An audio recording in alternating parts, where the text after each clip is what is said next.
Hey guys, welcome back to Let's Talk Movies. I'm Brad. Miguel, guys. Wow.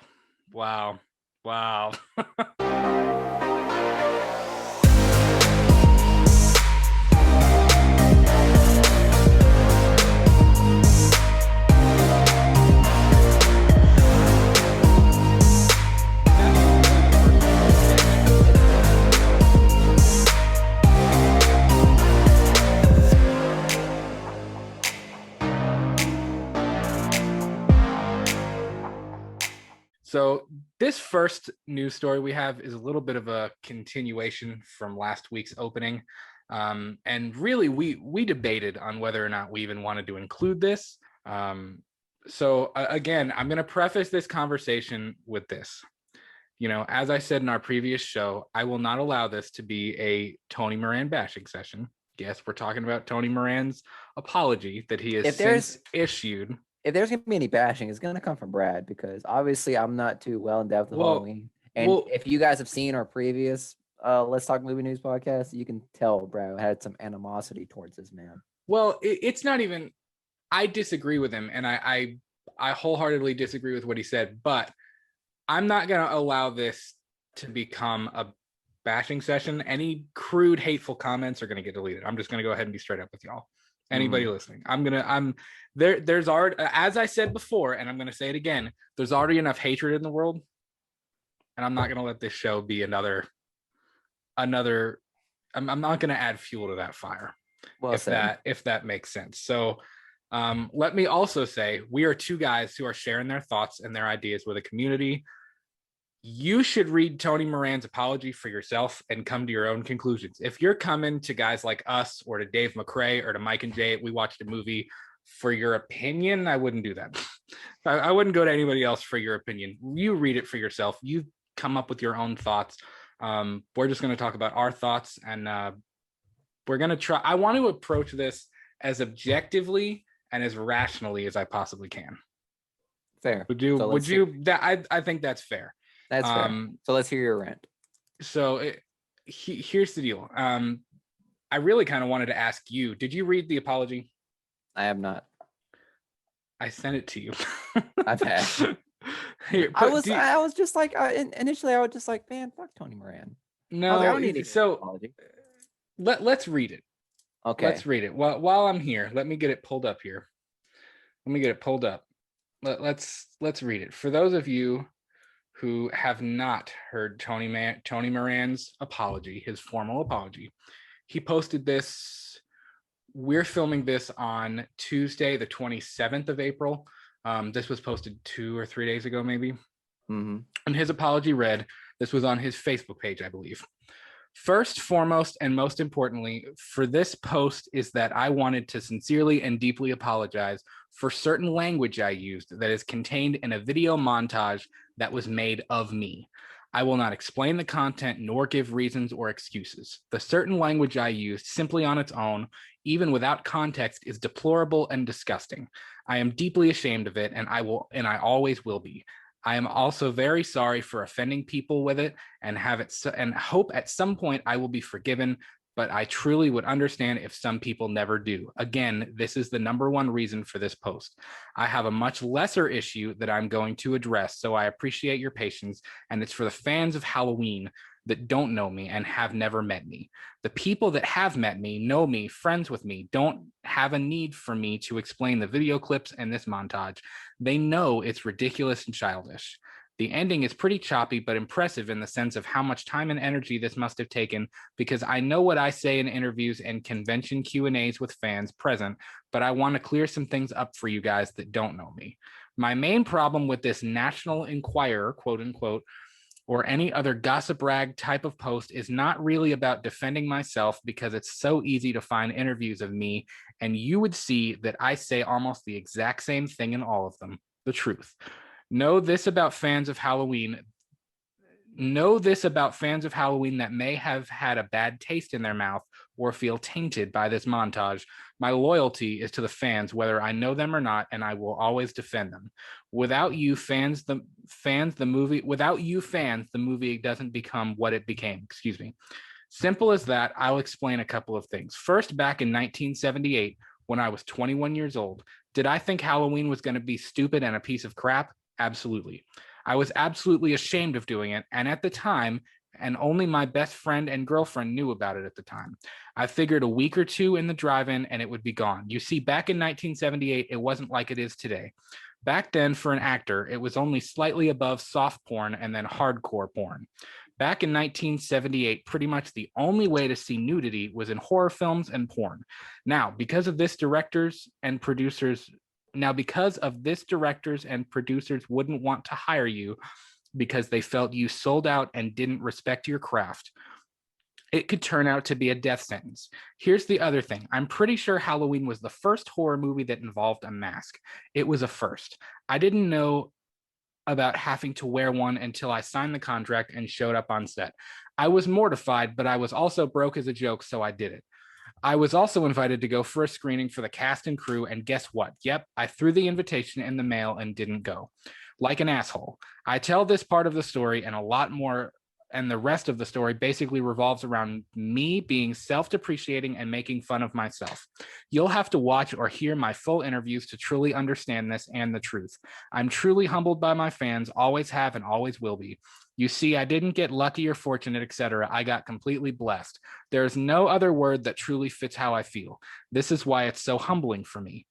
Bar none, I have met the best, most genuine, and unselfish people through horror cons. So getting back to my point about defending fans, the person that I truly believe did this montage obviously doesn't have all of you fans in the best interest. If this person did, why go to these extreme efforts to lie to you? It would only be found out sooner or later. I also understand this person's cowardliness not to identify themselves. This person would be exposed as a blatant liar, lose credibility, etc. Wow, this is long. I didn't realize. Yeah.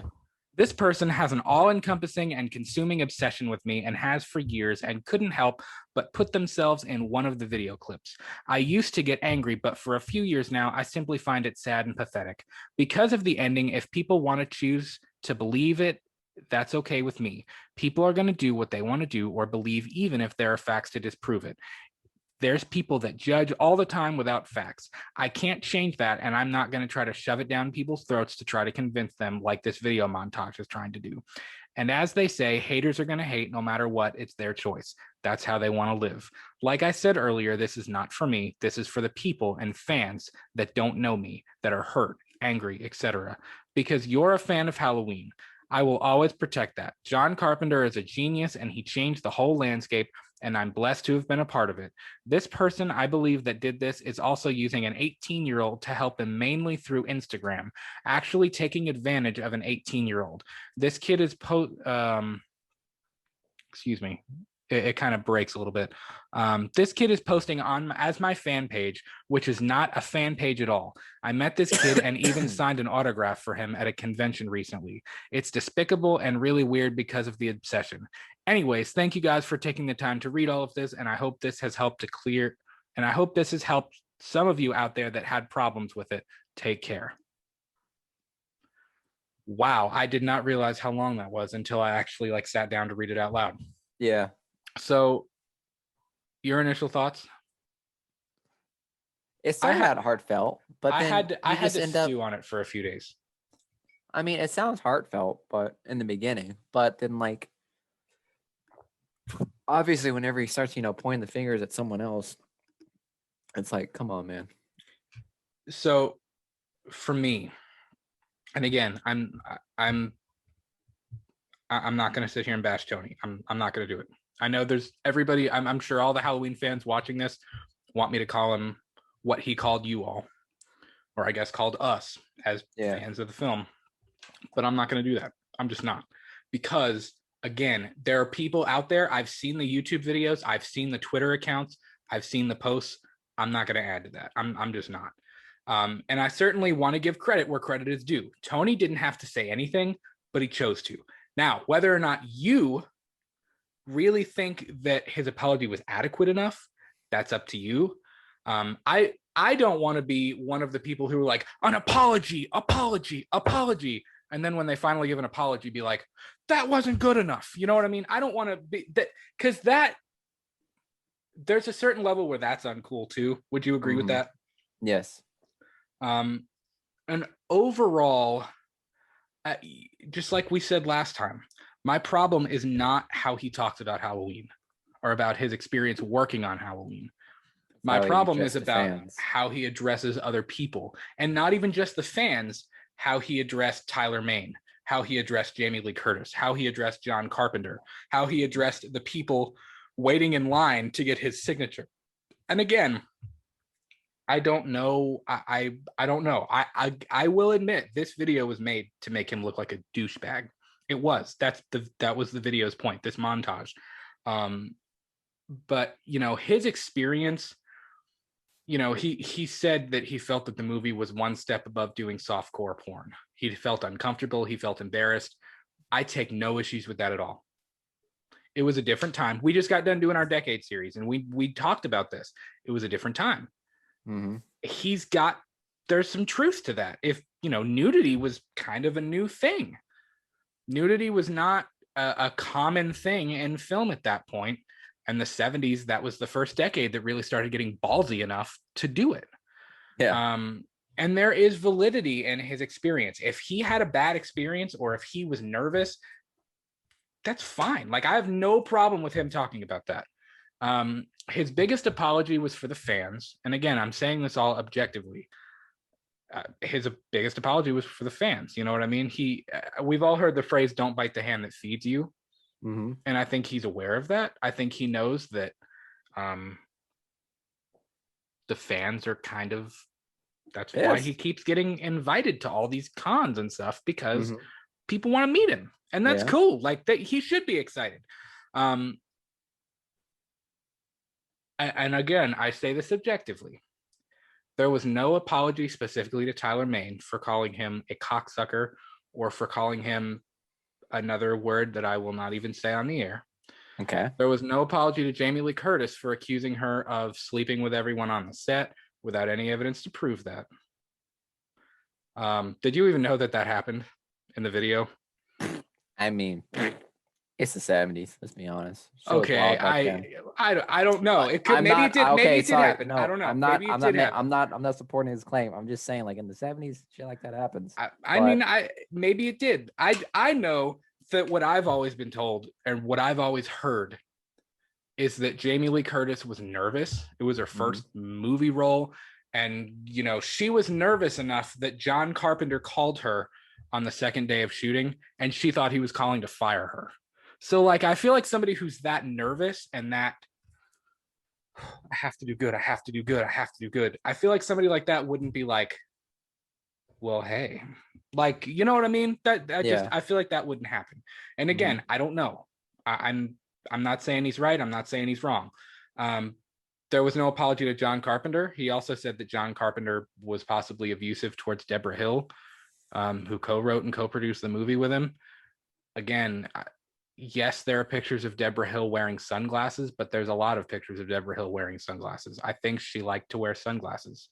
I don't know. Maybe he was, maybe he wasn't. I don't know.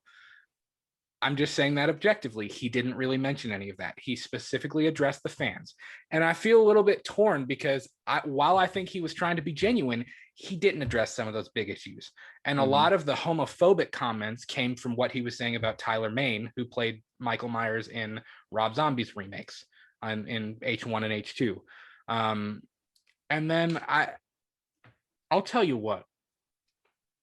At first, I thought, why are you changing the subject halfway through and changing the focus, as we said, to the people who wrote the article and who made the montage? Yeah.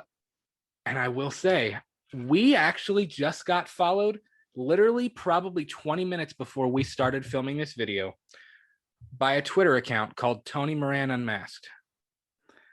And the caption says, "I'm just your average 18-year-old who buys an autograph from somebody, then is somehow used to make slanderous pages about them." Oh shit, do we really? And it's a bashing account for Tony Moran. Now, here's what I'll say about that. Whoever made this account, get the hell off of Twitter. Delete that account. Because as we've said with the same people, Miguel, you know this, just like we said, the people who went and the people who were like, restore the Snyderverse, release the Ayer cut. damn all of you Warner executives to hell. That no, dude, like that, you are being counterproductive. If you I'm not even going to say stoop to the level. If you contribute to the hatred, you are part of the problem. Would you agree with that? I agree. So I don't know. I saw that we got followed by that account, and I didn't follow it back. I don't know, man.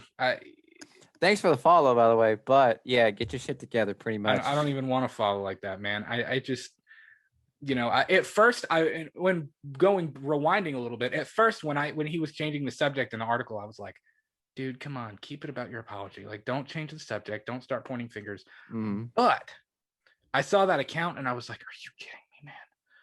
Like, I know as Halloween fans and as movie fans, we are passionate, but good Lord, y'all need to let some stuff go sometimes. You know what I mean? Yeah, I hear you. It's just, I don't know. Sometimes, how can I put this right? Sometimes some people in life are chosen to be like, they're like forced to be like, okay, you're a symbol now. And sometimes it's just like they're going to be in the spotlight of certain situations in their respective careers. And Moran is one of them. And I guess I could say it's his time in the fish barrel. You know what I mean? It's like, it's your time to like, for the light to be shined down on you. Yeah, I do understand what you're saying. I just, with all of this being said, I am a believer in second chances. And as a fan, as a Halloween fan, not as a person, not as a host of Let's Talk Movies, as a human being, I'm willing to accept his apology for what it is. I didn't necessarily feel hurt when I watched the video. I mean, I was like, wow, that's not cool. But I didn't feel hurt by what he said personally. His opinion of Halloween doesn't affect my opinion of Halloween. If you're offended by Tony Moran's that montage of someone of someone else's creation of Tony Moran bashing the fans, then you really need some time to take a look because you gotta understand, like, these people are just gonna show their opinions, and if you're gonna be belittled by the opinions of others every time, you're gonna live with like a pretty like troubled life. Like, people, like, someone's gonna make fun of you for liking something, and it's your duty, or like it's your choice to either take it and be offended by it, or just to take it and be like, well, that's just what I like, and you can get over it. Pretty much, even though if it's the actor of the thing, if he's like belittling the show, it's like, okay, cool, but you still made a dope show, and we love it. Yeah, I'm sorry you don't like the creation that we all came to love. I mean, even if John Carpenter came out tomorrow and said, you know what, Halloween was the worst thing I ever did. It was the biggest mistake. I'd be like, okay. Yeah, exactly. I still love it. I mean, like, I ain't taking all the posters down because one of the cast members said they didn't like it. Like, I'm not going to do that. I love it. It's a movie that I continuously come back to and that I enjoy, and it's a franchise that I enjoy. And someone else's opinion is not going to change that. Overall, and I'm going to wrap up here, I think we've given it enough attention. I think we've given it enough conversation. Overall, I think his apology was honest. And really the only way to tell if it was honest is in a year, in 2 years, once COVID runs its course and cons start opening back up, and once things of that nature start getting back up and running, if Tony starts doing the same exact thing, and if he starts being disrespectful to people in the same way he was, and I know there's guy talk, I mean, look at any TV show, look at any play, look at any video game, look at any YouTube show or podcast. There's guy talk, there's friend talk where you goof around and you're silly. Goof around, be silly, have some fun, but don't blatantly bully other people or disrespect other people. Again, I accept his apology. I think it was I think it was okay. For me, I think it's fine. Again, I'm not going to be the person that is like, he needs to apologize, and then as soon as they do what you want them to do, you just jump right back on their case for it not being good enough. I don't want to be that person. And I sincerely, Tony, man, if you're I doubt you're listening, but if you are listening, we sincerely wish you the best, dude. And I hope that this will change things for the better. And yeah, be kind to each other, folks. Yeah, be kind to each other. Be kind to each other. Please, please, please be kind. Have some fun, joke around, be silly, but be kind. One world, one people. Oh my God, you did not just make a Falcon Winter Soldier reference. That's awesome. Did. That was really well put. I'm not gonna lie. That was dope. Yeah. All right, moving on here. Moving on. Let's see what else.